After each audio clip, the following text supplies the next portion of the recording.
K ശശിയുടെ നേതൃത്വത്തിൽ രൂപീകരിച്ച മാർക്സിസ്റ്റ് ജനാധിപത്യ കൂട്ടായ്മയെ തള്ളി ഒറ്റപ്പാലത്തെ CPM വിമതർ. ശശി UDF-മായി സഹകരിക്കാൻ തീരുമാനിച്ചതോടെ കൊഴിഞ്ഞാമ്പാറയിലെ ചില വിമത നേതാക്കൾ CPM-ലേക്ക് തിരിച്ചുപോയി. CPM അസംതൃപ്തരെ ചേർത്ത മാർക്സിസ്റ്റ് ജനാധിപത്യ കൂട്ടായ്മയെ സംസ്ഥാന തലത്തിലേക്ക് വ്യാപിപ്പിക്കാനാണ് നേതാക്കളുടെ തീരുമാനം. ഒറ്റപ്പാലത്ത് CPM വിട്ട പ്രവർത്തകർ രൂപീകരിച്ച സ്വതന്ത്ര മുന്നണി PK ശശിയുടെ കൂട്ടായ്മയുടെ ഭാഗമാകില്ല. ആരെങ്കിലും പറയുന്നിടത്തേക്ക് പോകില്ലെന്ന് SR പ്രകാശ് പറഞ്ഞു. കമ്മ്യൂണിസ്റ്റുകാരായി രാഷ്ട്രീയ പ്രവർത്തനം നടത്തുന്നവരും പൊതുപ്രവർത്തനം നടത്തുന്നവരും ജീവിതത്തിലും കമ്മ്യൂണിസ്റ്റുകാരായി തുടരുന്നവരാണ്.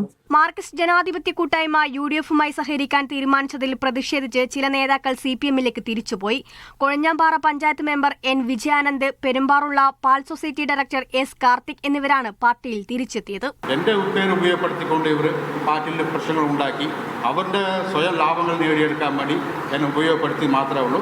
മാർക്സിസ്റ്റ് ജനാധിപത്യ കൂട്ടായ്മ സംസ്ഥാന തലത്തിൽ വ്യാപിക്കുന്നതിന്റെ ഭാഗമായി പാലക്കാട് നടന്ന കൺവെൻഷനിൽ CPM മുൻ area secretary, local secretary, branch സെക്രട്ടറിമാർ, പഞ്ചായത്ത് പ്രസിഡന്റുമാർ തുടങ്ങിയവർ പങ്കെടുത്തു. സംസ്ഥാനത്തുടനീളം ചില കേന്ദ്രങ്ങളിൽ ഇതേ അതൃപ്തി പല വിഷയങ്ങളിലായിട്ടുണ്ട്. ആ വിഷയങ്ങൾ ഞങ്ങളുമായി ചില ആളുകൾ സംസാരിച്ചിട്ടുണ്ട്. കൂടുതൽ ആളുകൾ എത്തിയാൽ രാഷ്ട്രീയ പാർട്ടിയായി രജിസ്റ്റർ ചെയ്യും. മീഡിയ 1 പാലക്കാട്.